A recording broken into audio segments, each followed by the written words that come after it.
Hello friends, welcome to my channel. இன்றைக்கி நம்ம சேனலில் என்ன பார்க்குறோம் அப்படின்னா, இன்றைக்கி ஃப்ரைடே. ஸோ இன்றைக்கி வந்துட்டு நம்ம வீட்டில் எப்படி பூஜை பண்ணோம் அப்படிங்கிறத இன்றைக்கி விலாகாக பார்க்க போகிறோம்.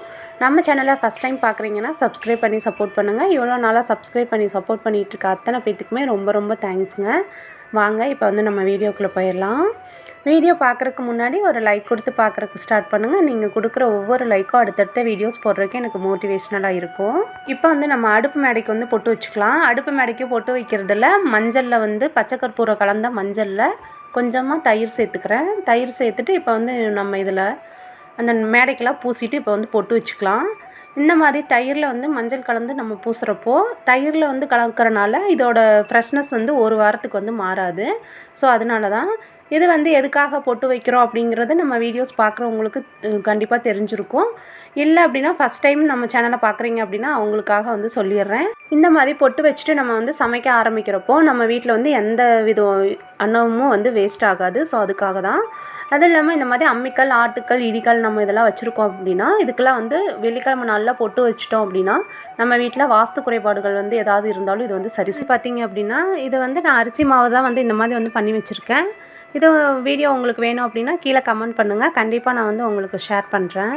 இப்போ இந்த கோலம் மாவை வச்சு நம்ம இப்போ கோலம் போட்டுக்கலாம். அதே மாதிரி அரிசி மாவில் கோலம் போடுற பழக்கம் நம்மளுக்கு எப்படி வந்துச்சு அப்படின்னா அதை நான் ஒரு புக்கில் தான் படித்து தெரிஞ்சுக்கிட்டேன். ஸோ அதை இன்றைக்கி உங்கள் கூட ஷேர் பண்ணிக்கிறேன். மனிதன் பார்த்திங்கன்னா நம்ம வாழ்கிற இடத்துல நம்ம வீடு கட்டணும் அப்படிங்கிறதுக்காக அதாவது சின்ன சின்ன உயிரிகளெல்லாம் கொன்னுட்டு தான் நம்ம வீடு நம்மளுக்கு கட்டிக்கிறோம். ஸோ அதுங்களுக்கெல்லாம் நம்ம ஏதாவது ஒன்று பண்ணணும் அப்படிங்கிறதுக்காக முதல்ல மனுஷன் அரிசி மாவில் கோலம் போடணும் அப்படிங்கிற ஒரு வழக்கத்தை கொண்டு வந்தாங்க. ஸோ இந்த மாதிரி நம்ம அரிசி மாவில் கோலம் போடுறப்போ இந்த எறும்புகள், ஈக்கள் அந்த இதெல்லாம் சாப்பிட்றப்போ அதை பார்த்து நம்மளோட கொஞ்சம் பாவத்தை நம்ம போக்குறோம் அப்படிங்கிறத ஒரு மனுஷன் அதை பார்த்துட்டு ஆறுதல் அடைஞ்சிக்கிட்டான். ஸோ அப்படி வந்தது தான் நம்மளுக்கு இந்த கோலம் போடுற பழக்கம். ஸோ அதனால் எல்லாமே முடிஞ்ச அளவுக்கு அரிசி மாவில் கோலம் போடுறதுக்கு ட்ரை பண்ணுங்கள். கோலம் மாவுலே போட்டாலும் நீங்கள் அதுலேயும் அரிசி மாவு மிக்ஸ் பண்ணி கோலம் போடுங்க. அதே மாதிரி கோலம் போடுறதுல நம்மளுக்கு நிறையா ஒரு பெனிஃபிட் இருக்குது.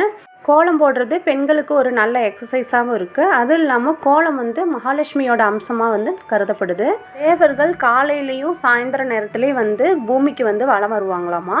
அப்படி வர்றப்ப எந்த வீட்டு வாசலில் கோலம் இருக்குதோ அந்த வீட்டில் நல்ல காரியங்கள் தான் நடக்குது அப்படிங்கிறதுக்காக தேவர்கள் வாழ்த்திட்டு போவாங்களாமா. அதே மாதிரி ஒரு வீட்டு வாசலில் கோலம் இல்லை அப்படின்னா அந்த வீட்டில் ஏதோ மரணங்கள் ஏற்பட்டிருக்கு, ஒரு கெட்ட விஷயம் நடந்திருக்கு அந்த மாதிரி நினச்சிக்கிட்டு தேவர்கள் எந்த ஒரு வாக்குமே சொல்லாமல் போயிடுவாங்களாமா. ஸோ அதனால் முடிஞ்ச அளவுக்கு நம்ம வாசலில் காலையிலையும் சாயந்தரமும் கோலம் போடுற ஒரு வழக்கத்தை கொண்டுட்டு வரணும். கோலம் போட தெரியலைனாலும் ஒரு சின்ன ஸ்டாராவது இழுத்து விடுற மாதிரி பாருங்கள். இல்லை அப்படின்னா இப்போலாம் நிறையா ஸ்டிக்கர்லாம் கிடைக்குது இல்லைங்களா. அதாவது ஸ்டிக்கர்னால் கோலம் ஸ்டிக்கர் கிடையாது, அந்த அச்சு மாதிரிலாம் கிடைக்குது. அதில் அரிசி மாவை தடவைனா கோலம்லாம் விழுகுது இல்லைங்களா. அந்த மாதிரியாவது வாங்கி நீங்கள் கோலம் போடுறதுக்கு ட்ரை பண்ணி பாருங்கள். இன்றைக்கி நம்ம வீட்டில் என்ன லன்ச் அண்ட் பிரேக்ஃபாஸ்ட்டுன்னு பார்த்திங்கன்னா இன்றைக்கி வெள்ளிக்கிழமை அப்படிங்கிறனால எப்பவும் போல் சாம்பார் தான். அதுவும் இல்லாமல் இன்றைக்கி என்ன பிரேக்ஃபாஸ்ட் அப்படின்னு பார்த்திங்கன்னா பொங்கல் தான் செஞ்சுருந்தேன். வெண்பொங்கலும் சக்கரை பொங்கலும் செஞ்சுருந்தேன். அதுக்கு சாம்பார் தான் வச்சுருந்தேன். ஸோ முருங்கைக்காய், கத்திரிக்காய், உருளைக்கிழங்குலாம் போட்டு சாம்பார் தான் வச்சுருந்தேன். சாம்பார் நீங்கள் டக்குன்னு வைக்கணும் அப்படின்னா ஒரு அடுப்பில் இந்த மாதிரி குக்கரில் பருப்பு வச்சுருங்க. ஒரு அடுப்பில் காய வேக வச்சிட்டிங்க அப்படின்னா டக்குன்னு சாம்பார் நம்ம வச்சிடலாம். இப்போ நான் சக்கரை பொங்கல் ரெடி பண்ணிட்டு இருந்தேன் இல்லைங்களா. இது 2 in 1 பொங்கல். அதாவது அரிசியும் பருப்பையும் ஒட்டுக்க போட்டு வேக வச்சு விசில் விட்டு எடுத்துட்டு அதை ரெண்டாக டிவைட் பண்ணி ஒன்றில் வெண்பொங்கல் தாளிச்சிக்கிறது, ஒன்றில் சக்கரை பொங்கல் தாளிச்சிக்கிறது. ஸோ இந்த மாதிரி செய்கிறனால நம்மளுக்கு டைமிங்கும் கொஞ்சம் சேவ் ஆகும். அதனால தான். அது இல்லாமல் குழந்தைங்களுக்கு 2 வகையான பொங்கல் செஞ்சு கொடுத்தது மாதிரி. ஸோ அவங்கெல்லாம் சாப்பிட்டு ஸ்கூலுக்கு கிளம்பிட்டாங்க. இது எங்களுக்கு ஹாட் பேக்கில் நான் எடுத்து வச்சுருக்கேன். இப்போ எல்லா வேலையும் முடிச்சுட்டு இப்போ கடகடன்னு நம்ம பூஜை வேலைகளெல்லாம் ஸ்டார்ட் பண்ணிடலாம். இப்போ நம்ம பூஜை ரூமெல்லாம் க்ளீன் பண்ணிக்கலாம். பூஜை ரூம் க்ளீன் பண்ணுறதுக்கு நான் இந்த மாதிரி ஸ்ப்ரை பண்ணுறதுல ரோஸ் வாட்டர் எடுத்திருக்கேன். ரோஸ் வாட்டரில் கொஞ்சம் அத்தர் சேர்த்துக்கிறேன். அத்தர் நல்லா வாசனையாக இருக்கும். இதை நம்ம பூஜை ரூமில் யூஸ் பண்ணுறப்போ பூஜை ரூமே நல்ல ஒரு தெய்வீக மனமாக இருக்கும். ஸோ இந்த இதை வச்சு நம்ம இப்போ இதை உள்ள அத்தரை கலந்துட்டு நல்லா மிக்ஸ் பண்ணிவிட்டு இப்போ நம்ம இதில் ஸ்ப்ரை பண்ணி விட்டுக்கலாம். ஃபோட்டோவுக்கு எல்லாம் ஸ்ப்ரை பண்ணி விட்டுட்டு ஒரு காட்டன் வச்சு தொடச்சி எடுத்துட்டோம் அப்படின்னா ஃபோட்டோ நல்லா பளிச்சுன்னு ஆயிரும். அதே மாதிரி இந்த மாதிரி ஆர்டிஃபிஷியல் ஃப்ளவர்லாம் வச்சுருந்தோம் அப்படின்னா இதில் எல்லாத்துலேயும் நம்ம ஸ்ப்ரை பண்ணி விட்டோம் அப்படின்னா நம்ம ரியல் ஃப்ளவர் போட்டதில் எப்படி வாசம் அடிக்குமோ அதே மாதிரியே இருக்கும். ஸோ அதனால நான் வாரத்துக்கு ஒரு தடவை இந்த மாதிரி வந்து ஸ்ப்ரை பண்ணி விட்டுப்பேன். இதனால் அந்த ஆர்டிஃபிஷியல் ஃப்ளவரு, ஆர்டிஃபிஷியல் மாந்தலை இதெல்லாம் வச்சுருக்கோம் இல்லைங்களா, இதில் எல்லாம் வந்து நல்ல ஒரு வாசனை வரும். அது இல்லாமல் எப்போவுமே வந்துட்டு ஃபோட்டோவை நம்ம வியாழக்கிழமையே தொடச்சி வச்சிடணும். நான் வந்து இன்றைக்கி வியாழக்கிழமை கொஞ்சம் வேலை இருந்தனால துடைக்க முடியல, அதனால் வந்து வெள்ளிக்கிழமை துடைச்சேன். இந்த மாதிரி இப்போ நம்ம ஸ்ப்ரை பண்ணி விட்ருக்கோம் இல்லைங்களா, நல்ல ஒரு வாசனையாக இருக்கும். ஸோ நீங்கள் வந்து இந்த டோர்லலாம் மாட்டி வச்சுருப்பீங்க இல்லைங்களா, அந்த மாதிரி டோரில் வந்து ஃப்ளவர்லாம் மாட்டி வச்சுருந்தீங்கனாலும் இந்த மாதிரி அந்த அத்தர் வந்து கலந்து நீங்கள் ஸ்ப்ரை பண்ணி விட்றப்போ நல்ல ஒரு வாசனையாக இருக்கும். ஸோ ட்ரை பண்ணி பாருங்கள். நான் ரீசெண்ட் டேஸில் ஒரு கதை ஒன்று படித்தேன். ஸோ அதை வந்து இன்றைக்கி உங்கள் கூட நான் வந்து ஷேர் பண்ணிக்கிறேன். அதாவது ஒரு ஊரில் ஃபேமிலி வந்து வாழ்ந்துட்டு வராங்க. அதில் வந்து ஒரு பையன் பார்த்திங்கன்னா எப்போ பார்த்தாலும் எதுக்கு எடுத்தாலும் கோபப்பட்டுக்கிட்டே இருப்பான். இதனால் வந்து ஊரில் இருக்க அத்தனை பேர்த்துக்கிட்டேயும் வந்து கெட்ட பேர் தான் வாங்குவான். அவனை பார்க்குறவங்க எல்லா பேரும் இவனா அப்படிங்கிற மாதிரி தான் எல்லாருமே வந்து யோசிப்பாங்க. இதை வந்து அவங்க அப்பா பார்த்துட்டே இருந்தார். என்னடா நம்ம பையனை வந்துட்டு நம்ம நல்லா தானே வளர்த்தோம், ஆனால் வந்து இவன் எல்லாத்துக்கிட்டே கெட்ட பேர் வாங்கிட்டு இருக்கானே, இவனை எப்படி நம்ம வழிக்கு கொண்டுட்டு வர்றது அப்படின்னு சொல்லிட்டு அவங்க அப்பா யோசித்து ஒரு முடிவு எடுக்கிறாரு. அதை வந்துட்டு அவங்க அப்பா வந்து சரி நம்ம இன்றைக்கி கூப்பிட்டு பையன்கிட்ட பேசிடலாம் அப்படின்னு சொல்லிட்டு அவங்க பையனை வந்து கூப்பிட்றாரு. நீ எதுக்காக கோபப்படுற அப்படின்னு கேட்குறாரு. கோபம் எதுக்காக படுறேன்லாம் எனக்கு தெரில, ஆனால் என்னையும் மீறிக்கிட்டு அந்த மாதிரி வந்துடுது. ஏன் உன்னையால் வந்து கோபத்தை கட்டுப்படுத்த முடியாதா அப்படின்னு கேட்குறாரு. என்னால் கட்டுப்படுத்தலாம் முடியாது, எனக்கு தெரியாது அப்படின்னு வந்து அவன் படக்குன்னு சொல்லிடுறான் அவங்க அப்பாக்கிட்டேயுமேனு. ஸோ அவங்க அப்பா இதை எப்படி நம்ம திருத்துறது அப்படின்னு சொல்லி பார்த்துட்டு, நீ வந்து உனக்கு கோபம் வர்றப்ப எல்லாம் பின்னாடி பக்கம் போய் ஒரு மரக்கட்டை ஒன்று கொடுத்துட்றாரு, அதில் ஒரு ஆணி அடிச்சிரு அப்படின்னு சொல்லி சொல்கிறாரு. அதே மாதிரி இவன் வந்து கோபம் வர்றப்ப எல்லாம் போய் ஒரு ஆணி வந்து அடிச்சுட்டே இருக்கான். கொஞ்ச நாள் கழித்து பார்க்குறப்போ அப்படியே ஃபுல்லாக ஆணி வந்து அந்த இதே நிறைஞ்சு போயிடுது. அப்புறம் வந்துட்டு அவனோட ஆணி அப்புறம் வந்து அவனை மாற்றிக்கிறான். நம்ம வந்துட்டு கோபம் வந்துச்சுன்னா ஆணி அடிக்கணும் இல்லையா, அதனால் வந்து அவனை கொஞ்சம் கண்ட்ரோல் பண்ணிக்கிறான் கோபம் வராத அளவுக்கு. கடைசியில் கொஞ்சம் ஒரு சில நாட்களுக்கு அப்புறம் பார்க்குறப்போ அவன் வந்து ஆணி அடிக்கணும் அப்படிங்கிற ஒரு பழக்கத்தவே வந்து அவன் விட்டுட்டான். ஏன்னா அவன் கோபமே படுறதில்ல. அப்போ வந்து அவங்க அப்பா வந்து கூப்பிட்றாரு. இத்தனை நாளாக இவ்வளோ ஆணிகள் இருந்துச்சு, ஆனால் வந்து இன்றைக்கி நீ வந்து ஒரு ஆணி கூட அடிக்கலையே அப்படிங்கிறப்போ நான் வந்து இப்போலாம் நான் கோபமே படுறதில்ல அப்படின்னு சொல்கிறாரு. இப்போ வந்து நீ என்ன பண்ணுற அப்படின்னா, நீ அடிச்சிருக்க இல்லையா ஆணி, அந்த ஆணியை பூரா ஒன்று ஒன்றா பிடுங்கு அப்படின்னு வந்து சொல்கிறாரு. டெய்லி வந்து நீ எவ்வளோ ஆணி பிடுங்கினாலும் சரி, நீ எத்தனை நாளில் இந்த ஆணியெல்லாம் பிடுங்கி முடிக்கிற அப்படின்னு நான் பார்க்கணும் அப்படின்னு சொல்லி அவங்க அப்பா வந்து சொல்கிறாரு. அதே மாதிரி அவன் வந்துட்டு ஒரு 10 ஆணி 20 ஆணி அந்த மாதிரி வந்து அவன் பிடுங்க வந்து ஆரம்பிச்சிட்டான்.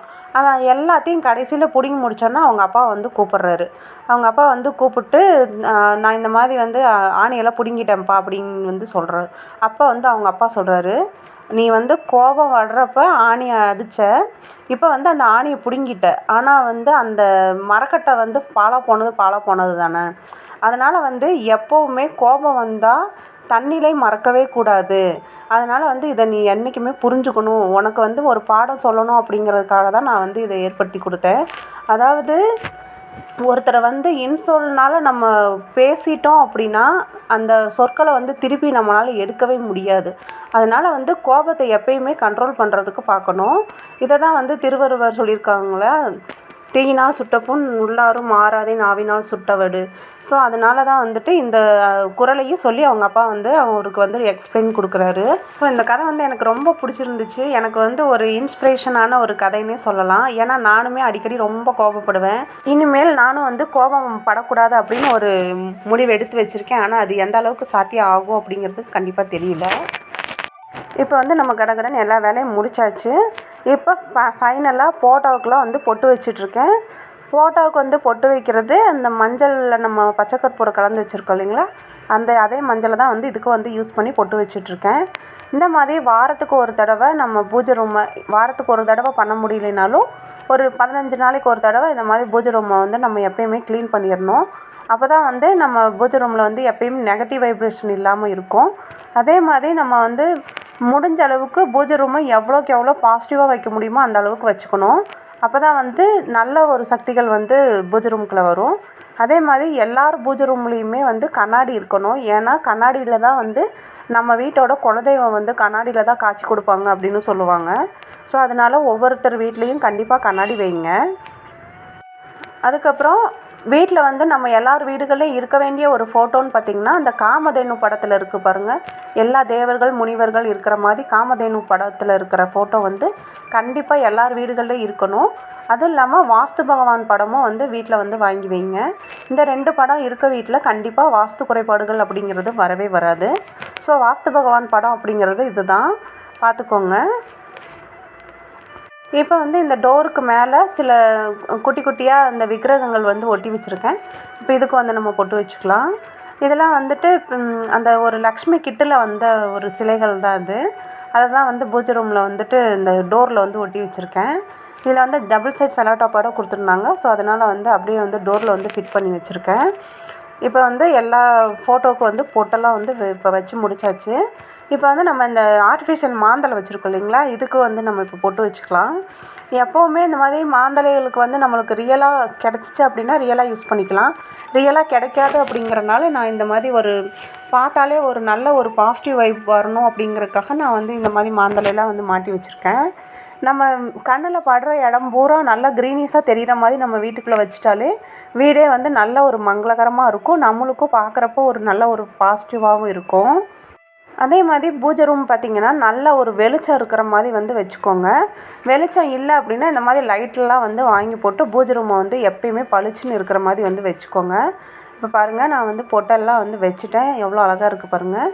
இப்போ வந்து நம்மக்கிட்ட இருக்கிற சிலைகள்லாம் நான் வந்து எப்படி மெயின்டைன் பண்ணுறேன் அப்படிங்கிறத வந்து பார்க்கலாம்.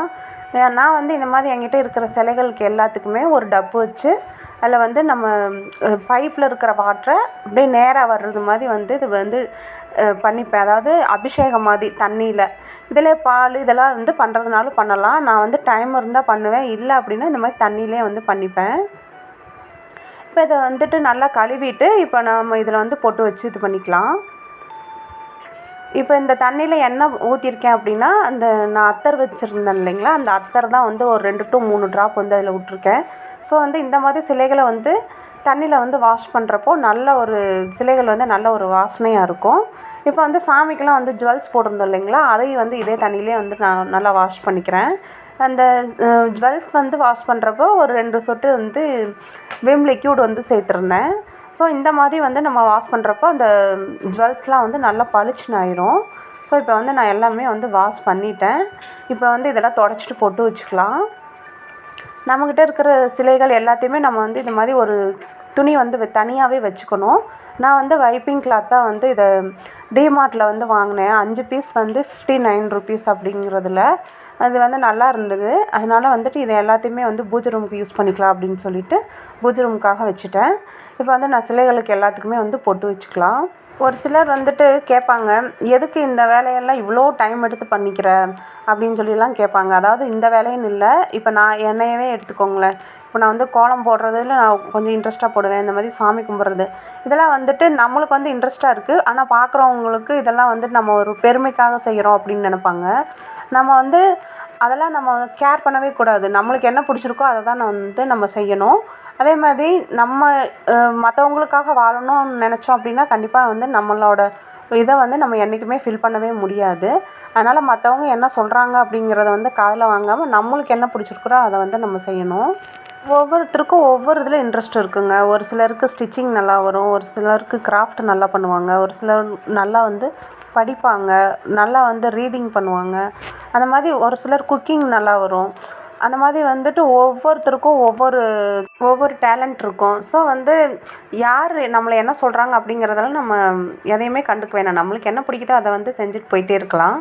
ஏன் ஒரு சாமி படம் வச்சு ஒரு விளக்கு ஏற்றினா பத்தாதுங்களா? எதுக்கு இவ்வளோ சாமி படங்கள், எதுக்கு இவ்வளோ விளக்கு ஏற்றுறீங்க அப்படிங்கிற மாதிரிலாம் என்கிட்ட கேட்டிருக்காங்க.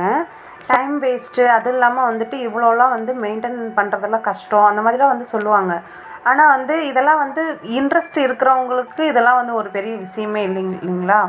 நம்ம வந்து இன்ட்ரெஸ்ட்டோடு எந்த காரியம் பண்ணாலும் கண்டிப்பாக அது எவ்வளோ பெரிய மலையாக இருந்தாலுமே அதை இன்ட்ரெஸ்ட்டோடு நம்ம கடக்கணும்னு நினச்சோம்னா டக்குன்னு வந்து அது ஈஸியாக முடிஞ்சிடும். அது மாதிரி தான் எனக்கு வந்து இதில் இன்ட்ரெஸ்ட் இருக்குது, அதனால் நான் வந்து பண்ணுறேன். இப்போ வந்து நான் அந்த பூஜை வெசல்ஸ்லாம் வந்து வாஷ் பண்ணியிருக்கேன் இல்லைங்களா, இதுக்கெலாம் வந்து பொட்டு வச்சுருக்கேன். நான் வந்து இன்றைக்கி இந்த விம் அந்த பிராண்டில் வந்து இந்த சுத்தம் அப்படின்னு ஒரு லிக்யூட் வந்துருக்கு இல்லைங்களா, அந்த லிக்யூடில் தான் நான் வந்து வாஷ் பண்ணேன். உண்மையிலே சூப்பராக இருக்குது. ஒரு 1/4 மணி நேரம் விளக்குற பாத்திரம் வந்து நான் வந்து ஒரு 10 நிமிஷம் கூட இல்லை, அந்த டைமிங்லேயே வந்து முடிச்சிட்டேன். ஸோ இந்த லிக்விட் வந்து யாருக்காவது வேணும்னா யூஸ் பண்ணி பாருங்கள், உண்மையிலே சூப்பராக இருக்குது. இப்போ வந்து அன்னபூரணி அம்மனை வந்துட்டு நம்ம அரிசி படியில் வச்சு நம்ம வந்து வச்சுக்கலாம். இப்போ அன்னபூரணி அம்மனுக்கு வந்து காப்பாக வந்து நான் வந்து வளையல் வச்சுருக்கேன். எப்போவுமே அன்னபூரணி அம்மனை வைக்கிறப்போ அன்னபூரணி அம்மனை சுற்றியில் ஒரு சில்லற காயின்ஸ் வந்து 2 to 3 காயின்ஸ் வந்து வச்சுருங்க. அதே மாதிரி அன்னபூரணி அம்மன் கையில் இருக்கிற அந்த கரண்டியில் அரிசி இருக்கிற மாதிரி வந்து நம்ம பார்த்துக்கணும். அன்னபூரணி அம்மன் சிலை இல்லாதவங்க கண்டிப்பாக அன்னபூரணி அம்மன் படமாவது வந்து வீட்டில் வாங்கி வைங்க. அன்னபூரணி அம்மன் படம் இருந்துச்சு அப்படின்னா நம்மளுக்கு வந்து எந்த ஒரு அன்னக்குறையும் ஏற்படாது அப்படின்னு சொல்லுவாங்க. இப்போ வந்து நம்ம எல்லா ஃபோட்டோஸு அந்த சிலைகளுக்கு வந்துட்டு நம்ம பூவெல்லாம் வந்து வச்சுக்கலாம். நான் வந்து இன்றைக்கி செவந்தி பூ தான் வந்து வாங்கியிருந்தேன். ஏன்னா நேற்றெல்லாம் வந்து பார்த்திங்கன்னா மல்லிகைப்பூ வந்து 1/4 கிலோ பூ 600 ரூபாய்க்கு விற்றுச்சுங்க. கிட்டத்தட்ட 2200 ஒரு கிலோ. அதனால் வந்து எந்த பூவுமே வாங்கலை. தலைக்கு வைக்கிறதுக்கு வந்து ரோஸ் வாங்கிட்டு சாமி பூ மட்டும் வாங்கிட்டு வந்துட்டேன். இப்போ வந்து பார்த்திங்கன்னா நம்ம வீட்டு பக்கத்துலேயே அருகம்புல் வந்து நிறைய முளைச்சிருக்கு. அதனால் வந்து அருகம்புல் இப்போ வந்து நான் வாங்குறதில்ல. அருகம்புல் அதுக்கப்புறம் வந்து எருக்கம்பூ மாலை எல்லாமே வந்து இங்கே நம்ம வீட்டு பக்கத்தில் ஒரு அக்கா வீட்டில் வந்து அவங்க வச்சுருக்காங்க. வேணும்னா வந்து பறிச்சுக்கோ அப்படின்னு சொல்லி சொன்னாங்க. ஸோ வந்து இப்போ நான் அதனால் அருகம்புல் எருக்கம்பூ மாலை அதெல்லாம் வந்து அங்கே வாங்குறதில்ல மார்க்கெட்டில். நான் வந்து இப்போ அவங்க வீட்டில் வந்து பறிச்சுட்டு வந்து வச்சுக்கிறேன். இப்போ வந்து நம்ம எல்லா சிலைகளுக்கும் வந்து பூவெல்லாம் வந்து வச்சாச்சு. இப்போ வந்து நம்ம பூஜைக்கு வந்து ஸ்டார்ட் பண்ணிடலாம்.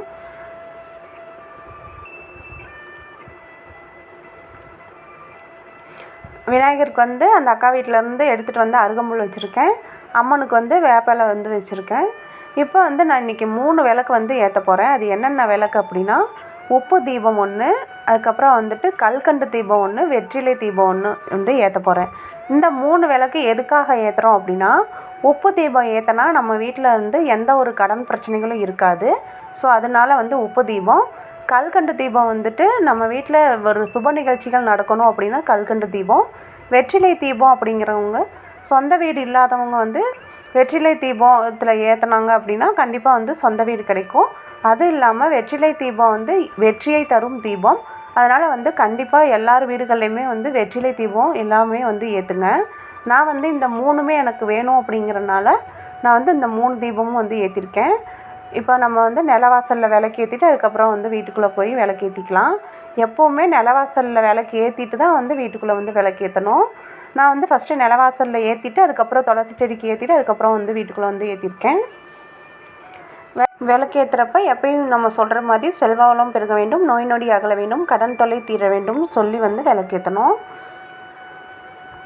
இப்போ வந்து நம்ம சாமிக்கு வந்து தூபம் தீபம் எல்லாம் வந்து காமிச்சிக்கலாம்.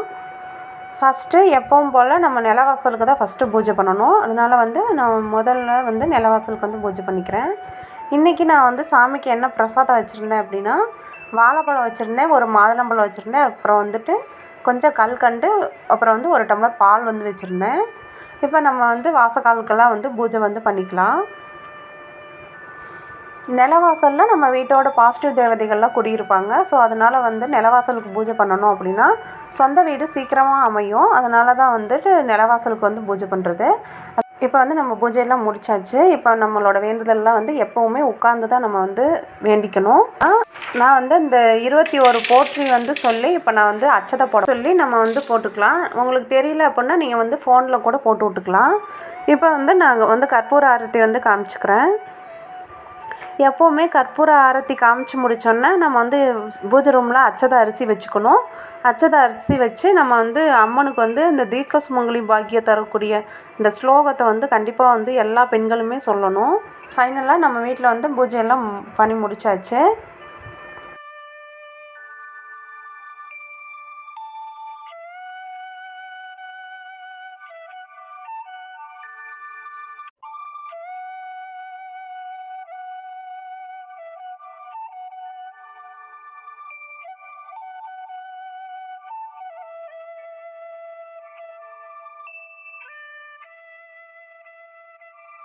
ஸோ ஃபைனலாக நம்ம வீட்டோட லுக் வந்து ஃபைனல் லுக் இந்த மாதிரி தான் இருக்குது. வீடு ஃபுல்லாக நல்லா சாம்பிராணி புகை வந்து போட்டு விட்றணும். எப்போயுமே வந்து இந்த மூலம் முடக்கு எல்லாத்துலேயும் வந்து சாம்பிராணி புகையை வந்து நல்லா காமிச்சு விட்டு வீடே வந்து எப்பயுமே ஒரு பாசிட்டிவாக இருக்கிற மாதிரி வந்து பார்த்துக்கோங்க. அதே மாதிரி வந்து நல்லா புகை வர்ற மாதிரியான சாம்பிராணியை போடுங்க. கம்ப்யூட்டர் சாம்பிராணியெல்லாம் நீங்கள் வந்து போடாதீங்க. நல்லா வந்து புகை நிறையா வர்றது மாதிரி சாம்பிராணி போடுங்க. அதுவும் இல்லாமல் மூலிகை சாம்பிராணி இருக்குது பாருங்கள், அதை வாங்கி வந்து நீங்கள் போட்டிங்க அப்படின்னா அந்த மூலிகை சாம்பிராணி வந்து சுவாசிக்கிறப்போ நம்மளுக்கு வந்துட்டு அந்த சுவாச பிரச்சனைகள் ஏதாவது இருந்தாலும் அது வந்து சரி பண்ணும். ஸோ வந்து மேக்ஸிமம் நம்ம வீட்டில் வந்து மூலிகை சாம்பிராணி யூஸ் பண்ணுறது ரொம்ப ரொம்ப நல்லது. வெண்கடுகு வந்துட்டு வீட்டில் கண்டிப்பாக யூஸ் பண்ணுங்கள். திருஷ்டிகளுக்கு வந்துட்டு அது வந்து ரொம்ப ரொம்ப ஒரு பவர்ஃபுல்லான ஒன்று. அதனால் வந்து வீட்டில் கண்டிப்பாக வந்து வெண்கடுகு யூஸ் பண்ணுங்கள். நம்ம வீட்டில் கோமாதா சிலைக்கு வந்து நல்ல ஒரு பூஜையும் சிறப்பான முறையில் பண்ணியாச்சு. இப்போ வந்து நம்ம இந்த சோழி, தாமிரமணி மாலை இதெல்லாம் வந்து எதுக்கு வச்சுருக்கோம் அப்படின்னா, இதெல்லாம் வந்து பிரபஞ்சத்தில் இருக்க ஒரு ஆற்றலை வந்து இழுத்து கொடுக்கும். ஸோ அதனால தான். அதுவும் இல்லாமல் இதெல்லாம் வந்து லக்ஷ்மியோட அம்சமாக வந்து கருதப்படுது. ஸோ அதனால தான் வந்து இதெல்லாம் நான் வந்து வச்சுருக்கேன். இந்த காயின்ஸு, இந்த பூவு, இந்த குங்குமம்லாம் வந்து அர்ச்சனை பண்ணி வச்சுருக்கோம் இல்லைங்களா, இந்த காயின்ஸில் எடுத்து நம்ம பீரோவில் வந்து வச்சுக்கலாம். இந்த குங்குமத்தை வந்து நம்ம நெத்தியில் வச்சுக்கிட்டோம் அப்படின்னா நல்ல ஒரு வசீகர தோற்றம் கிடைக்கும். அது இல்லாமல் நம்ம எங்கே போனாலும் அந்த காரியம் வந்து வெற்றி அடையும். இப்போ நம்ம சாமிக்கு வந்து என்னென்ன நெய்வேத்தியம் வச்சுருக்கலாம்ங்கிறத வந்து பார்க்கலாம்.